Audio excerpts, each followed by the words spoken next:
नमस्कार दोस्तों। आप सभी लोगों को गणतंत्र दिवस की हार्दिक बधाई और बहुत बहुत शुभकामनाएं। आज हम गणतंत्र दिवस है तो आज हम ये बात करेंगे कि आखिरकार गणतंत्र का मतलब क्या होता है और गणतंत्र दिवस 26 जनवरी को ही क्यों मनाया जाता है, और ये भी समझेंगे कि हम कहाँ तक गणतंत्र की जो कसौटियां हैं वो पूरा कर सके हैं और कितना अभी बाकी है, कितना दूरी अभी हमें तय करना है, भारतीय गणतंत्र को कितना दूरी अभी तय करना है। तीन टॉपिक पे आज हम बात करेंगे। तो पहला हम समझते हैं कि गणतंत्र होता क्या है। तो गणतंत्र को समझने के लिए थोड़ा सा हमें इतिहास में जाना होगा, तो उस समय की स्थितियों को समझना होगा तो आपको अच्छे से समझ में आएगा। जैसे कि जब भारत आजाद हुआ 15 अगस्त 1947 को, तो उसे हम स्वतंत्रता दिवस के रूप में जानते हैं। ठीक है, तो स्वतंत्रता दिवस 15 अगस्त 1947 से पहले आप ध्यान देंगे तो हमारा नवंबर 1946 में संविधान सभा भी चुना जा चुका था। नवंबर 1946 में संविधान सभा जो चुना जा चुका था। इसके पहले अगर हम स्वतंत्रता कैसे मिली, क्या हुआ, वो बहुत ज्यादा बात करेंगे तो बहुत बड़ा हो जाएगा टॉपिक। तो बस आप इतना समझिए कि संविधान सभा 1946 में चुना जा चुका था और ब्रिटिश पार्लियामेंट में 18 अगस्त 1947 को एक एक्ट पास होता है जिसका नाम होता है इंडिपेंडेंस ऑफ इंडिया एक्ट। और उसमें एक्ट में प्रावधान होता है कि ये जो इंप्लीमेंट होगा 15 अगस्त 1947 से होगा, इसीलिए 15 अगस्त को स्वतंत्रता दिवस मनाया जाता है। और ये जो 15 अगस्त 1947 से जो कार्य, प्रशासनिक कार्य किया जाएगा उस संविधान सभा द्वारा, जो 1935 का एक्ट है उसके माध्यम से किया जाएगा। ठीक है, तो ये प्रक्रिया उसमें एक्ट में था। और उस एक्ट में ये भी था कि भारत दो राज्यों, दो दो देश में बढ़ जाएगा, पाकिस्तान और वो इंडिया वाला आप जानते होंगे कॉन्सेप्ट, तो उधर भी नहीं जाना, हमें गणतंत्र का मतलब समझना है। तो आप देखेंगे कि जो आजादी से पहले था भारत के, एक क्या गवर्नर जनरल हुआ करते थे, उसे ही वायसराय कहते थे। वायसराय जो ब्रिटिश की तरफ से चुन के आता, भेजा जाता था उसे वायसराय, और जो इंडिया में सारे चीजों का गवर्न करता था उसे गवर्नर जनरल कहते थे। तो उस समय जो भारत आजाद हुआ तो लॉर्ड माउंटबेटन भारत के अंतिम वायसराय और गवर्नर जनरल दोनों थे, और वही आजादी के बाद ही उनको इंडिया की तरफ से गवर्नर जनरल बनाया गया।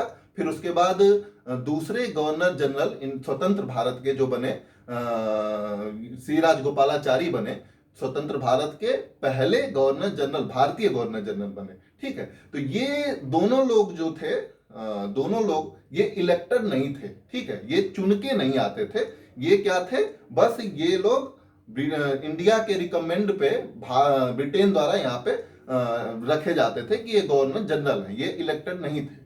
तो यहां तक हम स्वतंत्रता शब्द का यूज करते हैं कि हाँ भारत एक स्वतंत्र हो चुका था, लेकिन अभी गणतंत्र नहीं था। यहाँ पे 15 अगस्त 1947 का फेज और 26 जनवरी 1950 वाला जो बीच का फेज, जो है संक्रमण काल है, इसे हम कहते हैं भारत स्वतंत्र था और डोमिनियन स्टेट था। डोमिनियन स्टेट का मतलब होता है कि भारत आजाद रहेगा, वो सारे कार्य अपने हिसाब से करेगा, जहां जहां उसको जैसे करना वैसे करेगा, लेकिन प्रतीकात्मक रूप से उसके ऊपर सत्ता कोई और रहेगा, जैसे उस समय ब्रिटेन था।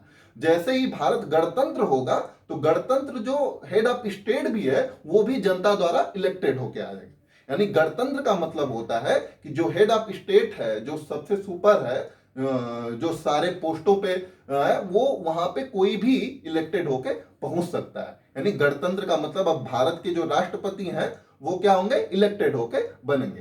तो जैसे ही 26 जनवरी 1950 को संविधान लागू हुआ, वहीं से क्या होता है, आप देखते हैं कि राजेंद्र प्रसाद को पहला राष्ट्रपति बनाया जाता है। हालांकि वो चुने हुए नहीं होते हैं, क्योंकि अभी इलेक्शन नहीं होता, इलेक्शन फाइनली 1952 में होता है, तो इसलिए वो राष्ट्रपति के रूप में, गणतंत्रता दिवस के बाद राष्ट्रपति के रूप में, और जो संविधान सभा होती है जब तक पहला इलेक्शन नहीं होता है, अंतरिम सरकार के रूप में 1952 तक काम करती है।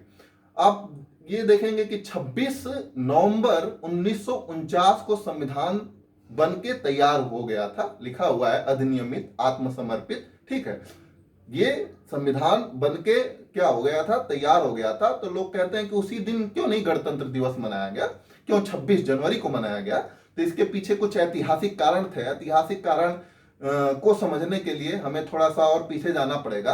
आप 1919 का एक एक्ट सुने होंगे। 1919 के एक्ट का समीक्षा करने के लिए भारत में साइमन कमीशन आता है। साइमन कमीशन का बहुत सारे, क्योंकि साइमन कमीशन में जितने भी सदस्य होते हैं, 7 सदस्य होते हैं, सारे ब्रिटेन के ही होते हैं। तो उनका विरोध करने के लिए जो भारतीय स्वतंत्रता संग्राम के नेता थे वो सड़क पे उतर जाते हैं, और सड़क पे उतरते हैं तो उनका पुलिस द्वारा, जो ब्रिटिश पुलिस थी उसके द्वारा इनको बहुत हिंसात्मक कार्रवाई करी जाती है। उसमें नेहरू जी को बहुत पीटा जाता है, लाला लाजपत राय को तो इतना पीटा जाता है कि उनकी मृत्यु हो जाती है, सर पे उनके चोट लग जाता है। ठीक है, तो साइमन कमीशन का बहुत विरोध होने के बाद तो जो वहां के जो भारत सचिव होते हैं, जो ब्रिटेन से ही होते थे, भारत सचिव बताते हैं, भारतीयों को चुनौती देते हैं कि आप अपना संविधान क्यों नहीं बनाते जो सारे लोगों को समेट करके ऐसा कुछ संविधान आप बनाए जो स्वीकार्य योग्य हो।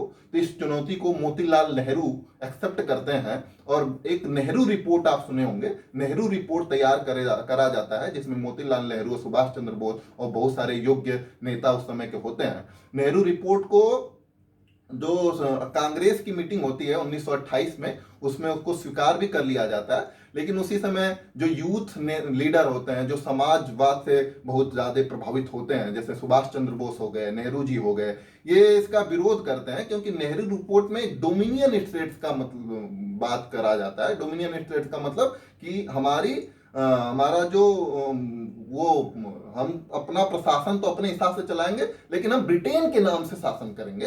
तो ये वो लोग स्वीकार नहीं कर रहे थे, वो पूर्ण स्वराज की मांग कर रहे थे, पूर्ण स्वतंत्रता की मांग कर रहे थे कि हमें पूर्ण स्वतंत्रता चाहिए, ना कि डोमिनियन स्टेट चाहिए। लेकिन उस समय जो बड़े लीडर होते हैं, गांधी जी होते हैं, मोतीलाल नेहरू होते हैं, कहते हैं कि नहीं, इस चीज को भी, डोमिनियन स्टेट्स को भी हमें इतना जल्दी नहीं नकारना चाहिए, देख लेना चाहिए। और जैसे ही 1928 में ये पास होता है, तो वो लोग कहते हैं कि 2 साल हम मौका देंगे ब्रिटिश गवर्नमेंट को, अगर नहीं करेगी तो हम पूर्ण स्वतंत्रता की मांग करेंगे। लेकिन जो यूथ लीडर है तो होते हैं, उनके दबाव में ये समय घटाकर 1 साल कर दिया जाता है।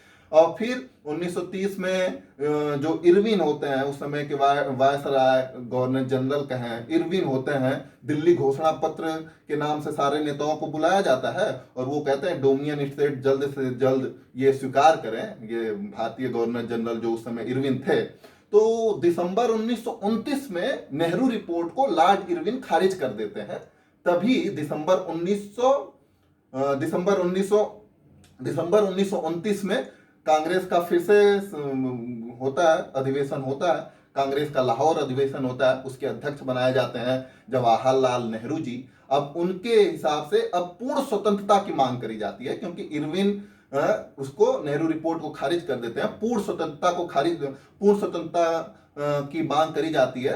कब? लाहौर अधिवेशन 1929 में, कांग्रेस के लाहौर अधिवेशन 1929 में। उसी समय नेहरू जी कहते हैं कि हम पूर्ण स्वतंत्रता के साथ साथ हमें यह स्वीकार करना पड़ेगा कि हम एक समाजवादी और रिपब्लिकन भी हैं। हम किसी भी राजा और राजाओं के वंशजों का कोई भी भार नहीं लेना चाहते हैं। वहीं से उद्घोष होता है गणतंत्र का।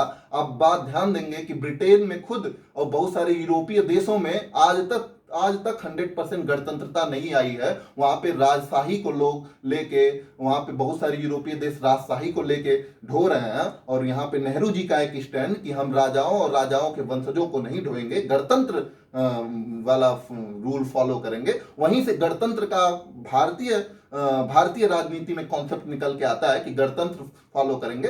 और 26 जनवरी 1930 को पूरे देश में स्वाधीनता दिवस के रूप में मनाया जाता है। पूरे देश में जगह जगह पे स्वाधीनता दिवस मनाया जाता है। इसलिए 26 जनवरी 1930 का एक ऐतिहासिक महत्व होता है। और जैसे ही इधर आके जब 26 नवंबर 1949 को संविधान बनता है, लेकिन उसे 26 जनवरी 1950 को लागू किया जाता है। ठीक है, 26 जनवरी 1950 को, और उस दिवस को गणतंत्रता दिवस के रूप में मनाया जाता है कि अब हम क्या है, गणतंत्र है। यानी हेड ऑफ पावर क्या होगा? इलेक्टेड होके आएगा, चुन के आएगा, जनता द्वारा चुन के आएगा, लोगों का शासन होगा। ठीक है, ये आप जब संविधान का मौलिक स्वरूप पढ़ेंगे तो उसमें भी ये भावनाएं दिखेंगी। ये तो 2 टॉपिक आपका होगा कि गणतंत्र क्या होता है और 26 जनवरी को ही गणतंत्रता दिवस क्यों मनाया जाता है। तीसरा टॉपिक ये है कि गणतंत्र, आखिर हम गणतंत्रता की जो दूरी है वो कहां तक अभी हम तय कर पाए हैं। तो इस बात को समझने के लिए हमें समझना होगा कि जो भारत में प्रधानमंत्री बन रहे हैं, बहुत सारे राज्यों में मुख्यमंत्री बन रहे हैं, आप देखेंगे कि इन पदों पे आज भी बहुत सारे कुछ परिवारों का ही जो तबका है वो भारी है। क्योंकि यहाँ पे बहुत सारे लोग ऐसे ही चुन के हमेशा जाते हैं जो जिनका कुछ ऐतिहासिक बैकग्राउंड रहा है, या राजा ऐसे घरानों से जुड़े रहे हैं, कुछ राजनीतिक पार्टियां उस घरानों से जुड़े रहे हैं। अभी तक सामान्य आदमी उतनी आसानी से राजनीति में पहुंच पाना उसके लिए बहुत बड़ी चुनौती रही है। अब तक के प्रधानमंत्रियों का इतिहास उठाकर देखें, अब तक का जितने भी स्टेट वहां के मुख्यमंत्री का इतिहास उठाकर देखें, तो बहुत कम स्टेट आप देखेंगे कि जहां पे सामान्य लोग भी मुख्यमंत्री बन सकते हैं। ठीक है, बहुत अभी बड़ी चुनौती है। महिलाओं की भागीदारी अभी भी क्या है, बहुत कम है। अनुसूचित जाति अनुसूचित जनजाति की भागीदारी अभी बहुत कम है। यानी औपचारिक रूप से हमने गणतंत्रता का रूल तो फॉलो करा है, लेकिन अभी उसको व्यवहारिक रूप में लागू करने के लिए कि कोई भी आदमी आराम से ये दूरी अगर योग्य हो तो पहुंच सके उस पद पर, अभी ये दूरी हमें तय करनी बाकी है।